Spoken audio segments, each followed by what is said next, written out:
Ketika manusia melanggar batas-batas, ketika darah tertumpah dan amanah dilanggar, maka Islam melalui syariahnya tidak diam. Ia bicara bukan dengan dendam, tetapi dengan tanggung jawab. Selamat datang di The Filter Kretek. Kita akan membahas buku agar pintar, berwawasan, cerdas, dan berilmu. Tapi sebelum itu, subscribe, like, and comment. Mari kita menyelami dunia. Jika pada bagian ibadat manusia berdiri menghadap Rabb-Nya, maka dalam muamalat, manusia berdiri berhadapan dengan manusia lainnya. Tetangganya, saudaranya, pedagang, penguasa, dan masyarakat. Dan disinilah kita menyaksikan keagungan fikih Islam yang tidak hanya menuntun ruh menuju langit, tetapi juga menata kaki agar tegak di atas bumi. Imam An-Nawawi dalam Raudat Al-Talibin menyusun bab-bab muamalat dengan ketelitian seorang hakim dan kelembutan hati seorang pendidik. Ia bukan hanya membicarakan halal haram secara kering, tapi menunjukkan bagaimana keadilan ditegakkan, amanah dijaga, dan hak-hak manusia dimuliakan. Jual beli, al-buyu, kebebasan bersyarat dalam ekonomi. Dalam sistem Islam, transaksi ekonomi bukan semata soal keuntungan, ia adalah amanah sosial. Oleh karena itu Imam Nawawi membahas syarat sah jual beli, ijab kabul, kejelasan barang dan harga, kerelaan kedua pihak, larangan gharar, ketidakjelasan, riba, penipuan, dan manipulasi pasar, jenis-jenis akad, muawadat, tukar-menukar, hibah, salam, istisna. Jual beli yang sah bukan hanya berpijak pada syarat teknis, tapi juga kesucian niat dan transparansi. Seorang muslim harus berniaga dengan jujur, karena setiap harta yang haram akan menjadi bara di akhirat, sebagaimana ditegaskan oleh Nabi. Sewa-menyewa, pinjam-meminjam, dan syirkah, relasi yang terikat kepercayaan. Fikih muamalat dalam Raudah tidak berhenti di pasar. Ia masuk ke ruang-ruang sosial tempat manusia saling menanggung. Imam Nawawi membahas ijarah, sewa jasa dan barang, dengan prinsip manfaat yang jelas. Ariyah, pinjam-meminjam, sebagai bentuk solidaritas.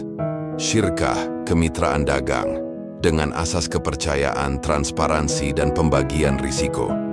Dalam relasi-relasi ini, fikih Syafi'i menunjukkan bahwa kepercayaan dan akhlak adalah syarat ekonomi yang tidak kalah penting dibandingkan angka dan kontrak. Fikih bukan hanya hukum tapi juga penjaga martabat dan hubungan sosial.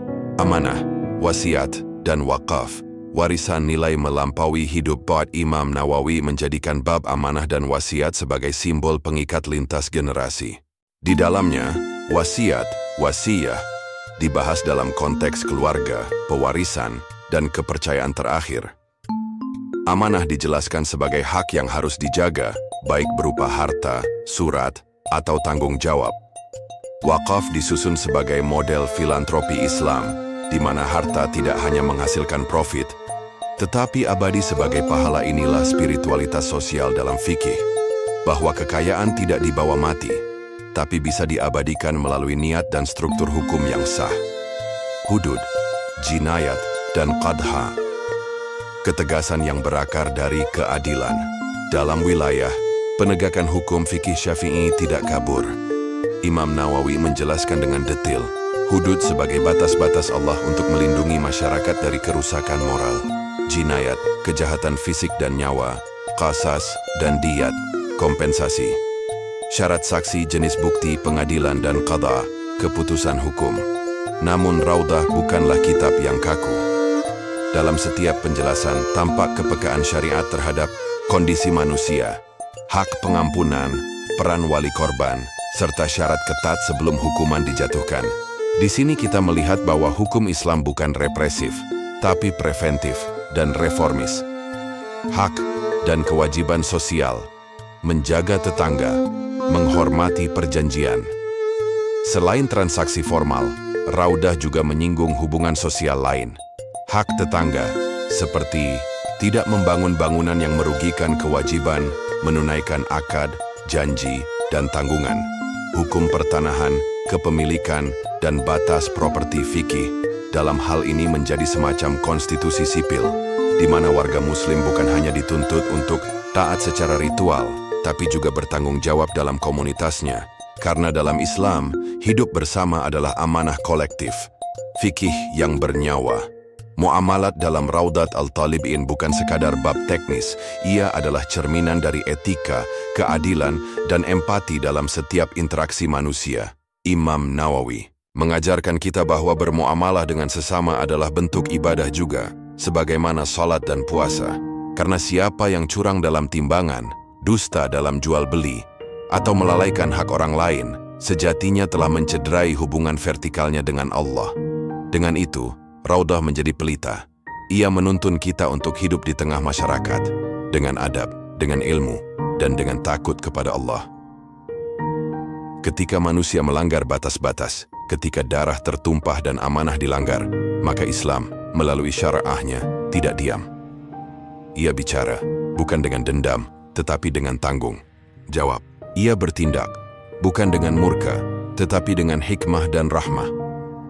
Imam An-Nawawi dalam Raudat Al-Talibin menyusun bab hudud, jinayat, dan qada, bukan hanya sebagai bab hukum dalam makna legal formal, tapi sebagai ikhtiar suci, menjaga tatanan umat agar kehidupan tetap terlindungi, kehormatan tetap terjaga, dan Allah tetap diingat sebagai pemilik semua hak dan kekuasaan.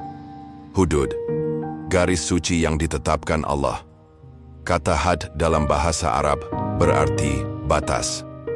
Dan hudud dalam fikih adalah batas-batas hukum yang ditetapkan langsung oleh Allah sebagai pencegah kezaliman dan penjaga martabat. Di dalamnya Imam Nawawi membahas zina dengan syarat saksi yang sangat ketat atau pengakuan berulang, qadhaf, menuduh tanpa bukti, sarikah, pencurian dengan syarat harta milik yang terjaga dan nilai tertentu, syurb al-khamr, minum minuman, keras. Namun yang menakjubkan dari hudud adalah kehati-hatian syar'ah. Imam Nawawi mewarisi ketelitian para imam sebelumnya, menyampaikan bahwa hudud tidak ditegakkan kecuali jika semua syarat benar-benar terpenuhi. Rasulullah bersabda, tolaklah hukum had jika masih ada syubhat. Di sini, syar'ah menunjukkan bahwa ketegasan bukan kebrutalan. Ia adalah jalan terakhir ketika semua cara pencegahan telah gagal. Jinayat, pelanggaran terhadap nyawa dan anggota tubuh. Dalam bab jinayat, Imam Nawawi membahas tentang qatl, pembunuhan, sengaja, semi-sengaja, dan tidak sengaja. Qasas, balasan setimpal untuk pembunuhan atau luka. Diyah, kompensasi harta jika qasas tidak ditegakkan. Jinayah terhadap anggota tubuh, luka, potong anggota, buta, dalalal. Apa yang membedakan hukum jinayat dalam Islam dari sistem pidana lainnya adalah bahwa ia bukan hukum negara semata, melainkan hukum syar'uman dan moral. Setiap darah yang tumpah memiliki hak Allah, hak korban, hak keluarga korban. Dan dalam semua itu, Islam tidak menjadikan balas dendam sebagai fondasi, tapi keadilan yang seimbang dengan pengampunan. Jika keluarga korban memilih memaafkan, maka tidak ada dosa, bahkan itu lebih dekat kepada ketakwaan. Di sini tampaklah nilai spiritual dari fikih pidana Islam. Qada, pengadilan, saksi, dan pemegang hukum. Dalam bagian terakhir, Imam Nawawi membahas struktur lembaga peradilan dalam Islam. Syarat menjadi qad, adil, berilmu, laki-laki, menurut jumhur, merdeka, dan baligh. Adab qad, tidak boleh mengadili dalam keadaan marah, lapar, atau mengantuk. Syarat saksi adalah kejujuran dan konsistensi.